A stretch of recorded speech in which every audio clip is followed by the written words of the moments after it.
Olha isso, você sabia que dois dos maiores planetas do sistema solar se encontraram exatamente no mesmo ponto do céu, que foi em 1989, o ano que o Muro de Berlim caiu? Pois bem, amigos, isso vai acontecer de novo e dessa vez em 2026. E segundo a visão espiritual, a visão é que isso não é uma coincidência. A gente vai falar sobre tudo isso, tudo bem, pessoal? Esse é o Diário Espiritual, eu sou o Paulo, se inscreva por aqui. E é um espaço onde a gente fala sobre espiritualidade, autoconhecimento, vida e seja muito bem-vinda, seja muito bem-vindo. O que eu vou falar para vocês hoje é sobre transição planetária. A gente vai explorar um tema que tem gerado muito movimento no mundo espiritual, que é a transição planetária, mais especificamente também porque que tantos estudiosos, astrólogos, a filosofia espírita estão olhando mesmo para 2026 como um ano verdadeiramente decisivo na história da humanidade. Tem três coisas importantes essa transição planetária. E a doutrina espírita há muito tempo vem anunciando, né?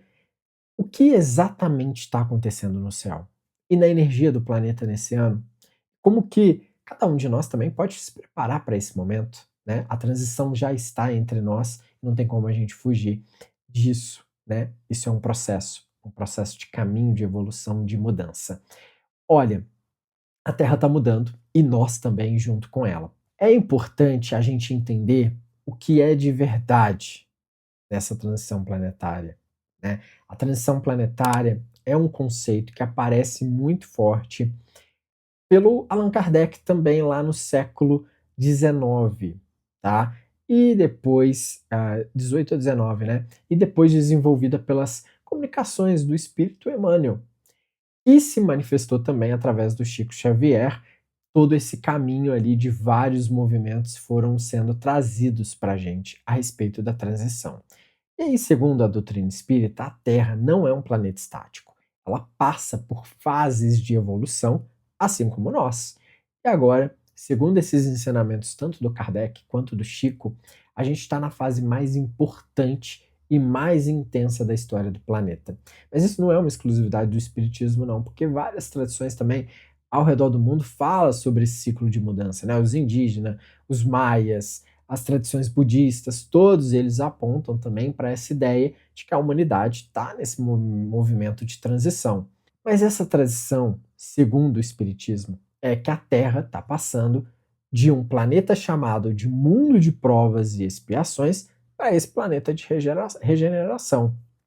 E isso significa que os valores que vão governar o planeta vão mudar de forma muito profunda. Mas tem algo muito interessante, muito forte também, que, segundo alguns estudiosos da doutrina, é que não é apenas o planeta que vai mudar, é a composição espiritual dos próprios seres que habitam a Terra. Ou seja, nós também precisamos mudar em pensamentos, em sentimentos, em emoções. E aí o que nos diz Kardec, Emmanuel e Chico? Vamos trazer um pouco mais disso, tá?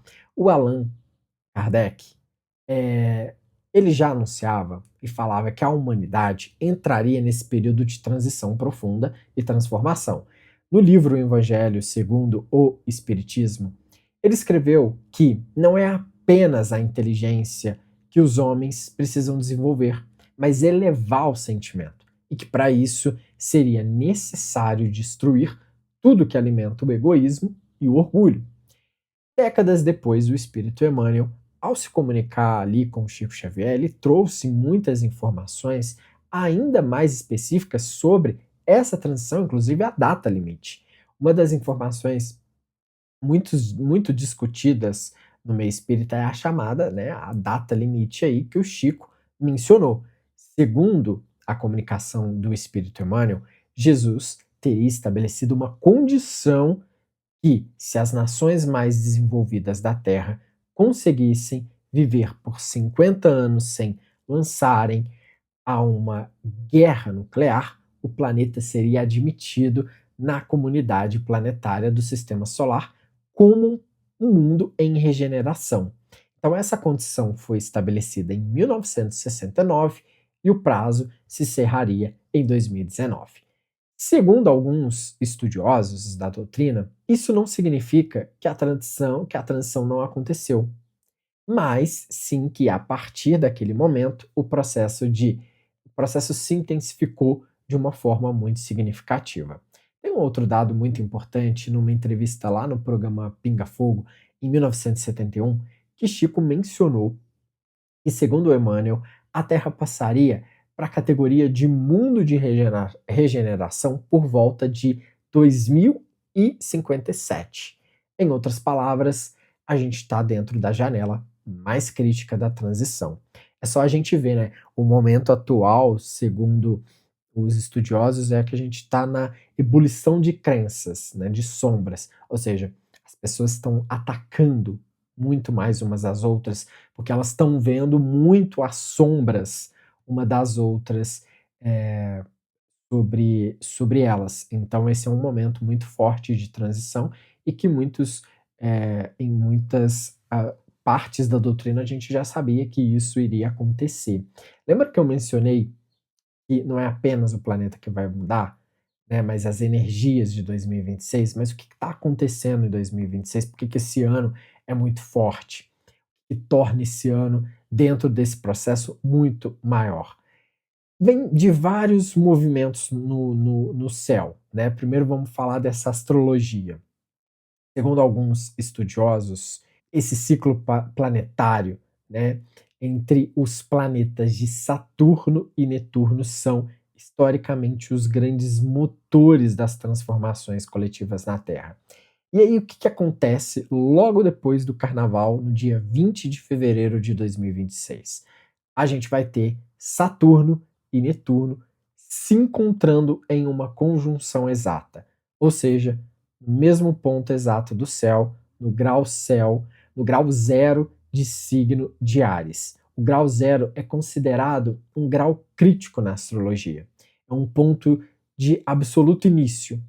E Áries é o primeiro signo do zodíaco, o signo dos começos. Então, em outras palavras, dois dos maiores planetas do sistema solar, eles vão se encontrar no ponto mais simbólico ali do início que existe no céu. Então, a última conjunção Saturno e Netuno aconteceu em 1989. E como a gente já sabe, o resto da história foi o ano da queda do Muro de Berlim, um momento que redefiniu a geopolítica mundial. Ou seja, teremos algum revés na geopolítica mundial nesse momento? Então, quem tem olhos veja, então a gente vai ter algum movimento muito forte aí no dia 20 de janeiro. É bom a gente ficar de olho para ver que esse é um momento muito, muito, muito forte, porque essa conjunção ela traz esse verdadeiro ponto de virada que vai afetar profundamente os sistemas de crença que sustentam aí a sociedade. Mas Saturno e Netuno não são os únicos movimentos que traz essa mudança de 2026. A gente tem o planeta Urano também, que é outro movimento muito forte, porque o que eu posso dizer é que Saturno é o planeta das estruturas, né? Dos limites, da disciplina, da responsabilidade. Na astrologia, ele representa tudo que é sólido, concreto, que precisa ser construído com paciência. Já Netuno é quase o oposto. É o planeta dos sonhos, da espiritualidade, da intuição, dos reinos invisíveis. Ele representa tudo que vai além do que os olhos conseguem ver. Então, quando esses dois planetas se encontram no mesmo ponto, segundo os astrólogos, é uma espécie de fusão entre estrutura e sonho, que é palpável, que parece etéreo. Ou seja, eles entram em conflito, né? Então, é isso acontecendo em Áries, que é o signo de fogo, do impulso e da ação. Então significa que essa fusão é intensa, né? Porque ela pede ação, ela pede movimento e é isso, super acelerado e ao mesmo tempo tudo começa a se materializar. Então esse é um ano muito forte, muito potente, de grandes crescimentos e de grandes mudanças na geopolítica. Bom, comentem aqui e vamos aguardar para ver o movimento, a conjuntura que nos espera no dia 20 de fevereiro. Se inscreva, tamo junto e até a próxima.